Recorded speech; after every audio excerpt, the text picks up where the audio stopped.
Hello. Just got out of the shower. That's why I look like a greasy dago. Good friend of mine. He sent me a link to the telepathy tapes recently. That was pretty interesting. Just glancing over it, looking at the concept of it, and it's like, oh, really? That's interesting.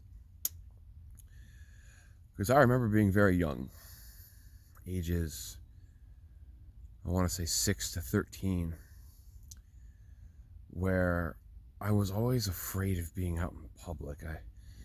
I didn't like being in public places where other people were around, because it was just a fact to my young mind that other people could read my mind, in point of fact. And why did I think that everyone around me could read my mind? Because I could read theirs. And I just thought that was a normal thing that people did. I always thought it was weird. No one ever talked about it, but it's like, does anyone else do this? Other people surely do this, right? So I would listen to music with headphones, to try and think about things that I thought were safe, because I didn't want people to see what was really going on inside my head. Even when I was young, it was pretty messed up. It still is. But you know what? Here, I'm gonna do this. If you know about this, you can either approve or disapprove of whatever I'm saying here. I'm not an authority on the matter, but if you are, here's my palms. Okay? See them? Okay? Is that good enough for you?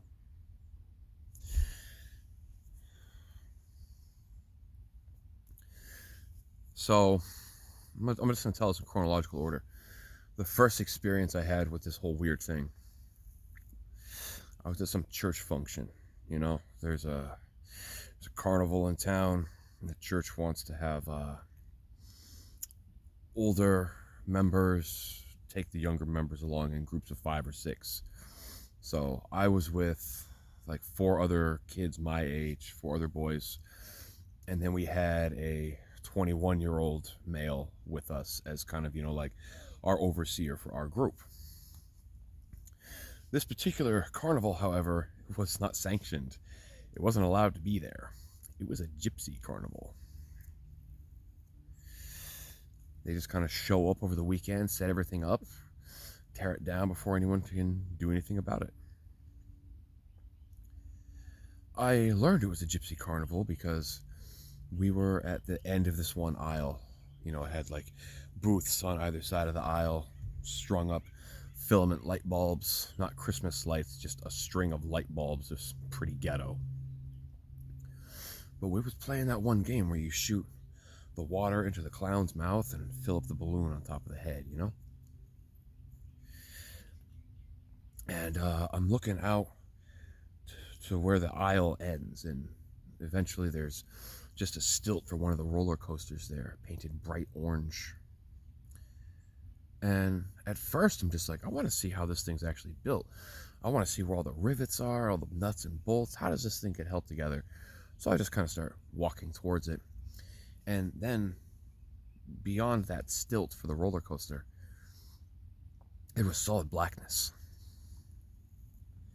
And I thought to myself, this is toward the end of the dirt lot. There's a tree line back there and I can't see it. That's weird. The closer I go towards it, I have this perspective shift like this, and I'm like, wait a minute. These are wooden plywood panels, spray painted solid black, forming a wall, and I could see through the crack. And through the crack, I saw this horse-drawn carriage, a really nice carriage, not the type of carriage that is just used for transportation. This is like a mobile home that's pulled by horses.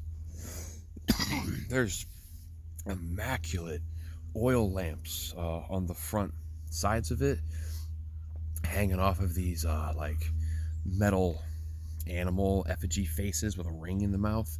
And you could like put the lantern inside their mouth. There was a little circular stained glass window on one side of it. You could see curtains on the inside where it was illuminated. Like people lived in this thing. And as I'm kind of marveling at that, I hear hushed voices and the shuffling of shoes in loose dirt. And it's getting closer. Eventually, 3 shadowy figures emerge. 2 of them look like, well, Amish people, to just say it plainly. But there was a young girl between them. She was wearing a white, like, nightgown, completely opaque, nothing transparent about it or anything. Covered her entire body all the way up to the wrists where there were these, lacy, poofy bell sleeves on them. And she's breaking away from these dudes. And then she comes near me, and she's a couple of years older than me.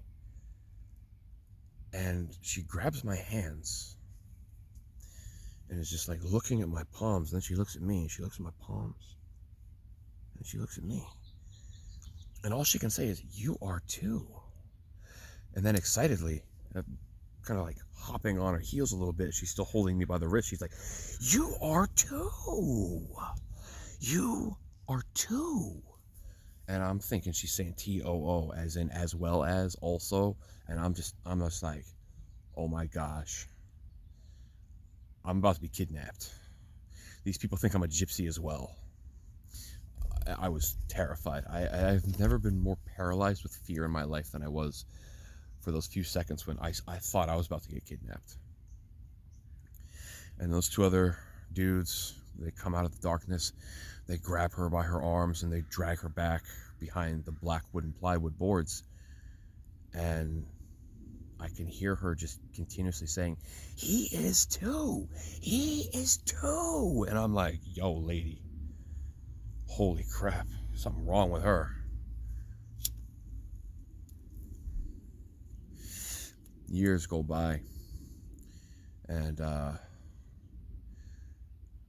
the time how old was I when this happened? This was after the Air Force, long after I stopped casually just reading people's minds, and I guess kind of put it out of my thoughts that was a thing that was happening to me, because it wasn't happening naturally anymore.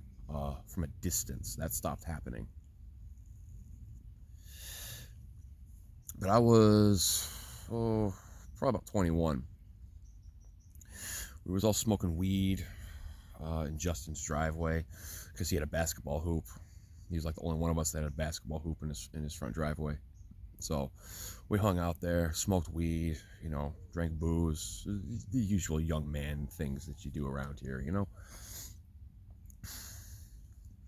One of our friends, he wanted more, so he decides he's going to join the Army. He already went to MEPS. He's just waiting for his call for his job to open so he can be shipped out to basic training. And, he can't smoke weed with us no more. He's already a jughead. He already shaved himself beforehand. And what he would do is he would get in his truck. And his girlfriend was there at this one particular night.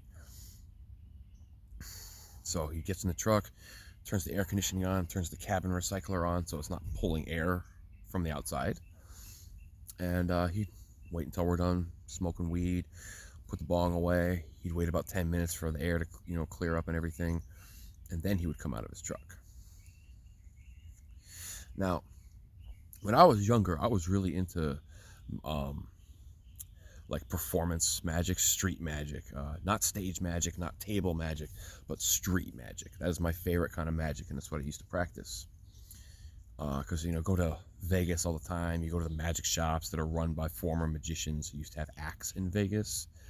It's a good place to, buy some tricks and be taught by actual magicians how to perform them correctly. So I was really into that. And somewhere along the line, I got into mentalism. Because mentalism is basically magic without props or a deck of cards. You know, you're gonna blow someone's mind. I was really into that. So I used to just like do mentalism stuff to people whenever everyone would smoke weed, because when everyone has smoked some ganja, the whole reading someone's mind with mentalism would just trip people out, and it was really fun. So we have some new people in the social circle this evening. Our army buddy, he gets out of his truck with his girlfriend, and then my buddy Connor, he's like, yo, Tony, you should freak people out by reading their minds. And it's like, I was like, oh man, I'm gonna put on a show, dude. This is gonna be really fun. Hold up. Because I was getting a little tired of my own act doing it all the time. So, waiting for this bird to be quiet. Sorry. It's not going to. So I decided to do the whole, the mists are clearing type thing. I'm gonna ham it up. Homeboy, he steps out the truck. I walk up to him and I'm like, yo, I'm gonna read your mind right now. And, there's some chuckles from the peanut gallery, because they're just like, bro, you said what? You're gonna do what? And I go up to him. Again, remember, freshly shaven head. He didn't have any hair on his head. I put my left hand on his crown chakra, top of the head. I close my eyes and I actually start trying to clear my own thoughts, and just doing the whole, oh, the mists are clearing. I can see your individual thoughts as though they are soap bubbles. And inside of them, I see your ideas. The weird thing was that I actually started to see things. I don't know if it was like a self-hypnosis type of thing, power of self-suggestion. I'm not really sure. But in my mind's eye, it was like an Earthbound battle background, just weird, tripendicular shapes and colors, amorphously shifting around with each other. But in front of them, there were these kind of greenish yellow bubbles, and inside of these bubbles I saw distinct things. And so I just said out loud at that point, cereal, anime, and sex. And homeboy's jaw falls so far down that he probably would have scraped his beard off on the concrete as he's stepping back from me, shocked and just in disbelief. My heart fell into my stomach because I started to wonder why he was reacting that way. He looks over at one of his friends who was smoking weed with us, and he asks him, narrowing eyes and a firm brow, what did you tell them while I was in the truck? And he's like, I didn't say anything, dude. Okay, now his friend is starting to get a little weirded out too, and he just, you tell him what came to the house this morning. You tell him what arrived at the house this morning. And he was like, it was Dragon Ball Z, Dragon Boxes 3, 4, and 5. Give you a little time area of when this happened. If you know about the Dragon Boxes anyway. And so I'm thinking, okay, that's weird, because I didn't actually talk to this guy enough to know that he was even into anime. That's why it was like a joke to me, And then he goes over to his truck and he opens the driver's side door and he reaches behind the driver's seat into the tiny little back seat of his truck. And he pulls out a giant family-sized box of Apple Jacks cereal. And now I'm starting to be like, what just happened? What's going on? And then his girlfriend, who was standing right next to him, she kind of lowers her head and gives him the cockeyed, what about the last thing he said, babe? And he looks over at her. While he maintains eye contact with her, he just throws that box of Apple Jacks behind him into the truck. Then he locks eyes with me and slowly gets into his truck, still looking at me, puts keys in the ignition, turns it on, closes the door. His girlfriend gets in the truck and they both leave. Everyone starts applauding and clapping, and they're like, dude, that was pretty funny. You had me going for a minute there. And I was like, yeah, that was a good act, huh? And someone asked me like, how many times did you rehearse that? It felt so believable. And I was like, yeah, we rehearsed it about 5 or 6 times last night. I was lying at that point because I was tripping balls. And yeah, that happened. And then it was probably another 14 years after that. I was at a Mexican dive diner with a friend of mine and his girlfriend, me and my wife. So there's four of us sitting at the table. My homeboy, he's across from me. My wife's to the right of me. Homeboy's girlfriend is diagonally across the table from me. And we're sitting there eating some amazing carne asada fries. Like, oh my gosh. There's like a pound of guacamole on this thing. Enough sour cream to, kill a person who's lactose intolerant. An incredible, fresh salsa that had just the right amount of jalapeno juice in it. And just just half a cow worth of meat. Oh man, I don't even know. Freaking really good stuff. But we're sitting there eating, and homie's girlfriend, she asked me, "Can I look at your palms, please?" And I was like, "Why, you know how to read palms?" And she's like, actually, yeah." So I was like, "Oh, really?" I've been curious about something that happened to me when I was a little kid. I tell her the story of the carny, the gypsy carnival. And she's just like, "Really? Let me see." So I put my across the table. She starts looking at them. She starts like tracing lines with her fingers, and then she's just like, "Wait a minute. This is really weird. If you had just like put your hands through holes in a wall, and I was only looking at your hands, I would think that these belong to two different people."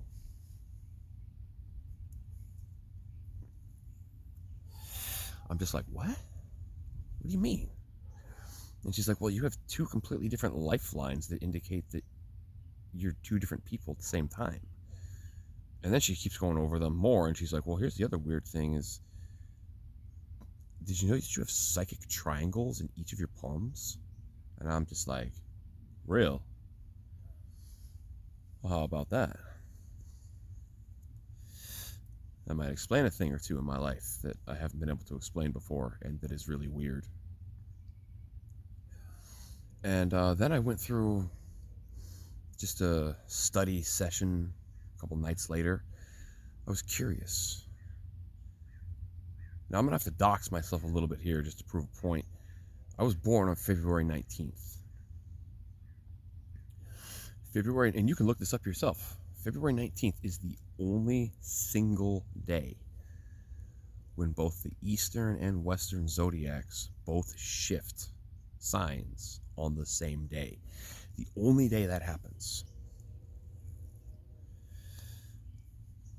In my case, I have spoken to many apparent psychics of different backgrounds, Chinese and the Western, and no one has ever agreed what my sign is. I've been told I'm Aquarius, I've been told I'm Pisces, I've been told that I'm a wood rat, and that I'm a wooden ox. They say that I have two signs, and now I have two separate people who apparently can read palms without me saying a single word to them about it.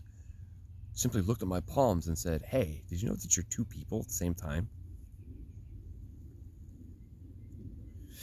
And I don't have like, schizophrenia. I don't have, like a split personality disorder. I don't have anything like that. So it's like, I've always wondered, how do these people see these things? It's just weird. Anyway, yeah, I don't really care if you believe any of this or not. It doesn't really matter to me. It doesn't change my life either way. I just felt like sharing an incredibly weird part of my life. So there you go. Thanks for listening. Appreciate your time. God bless.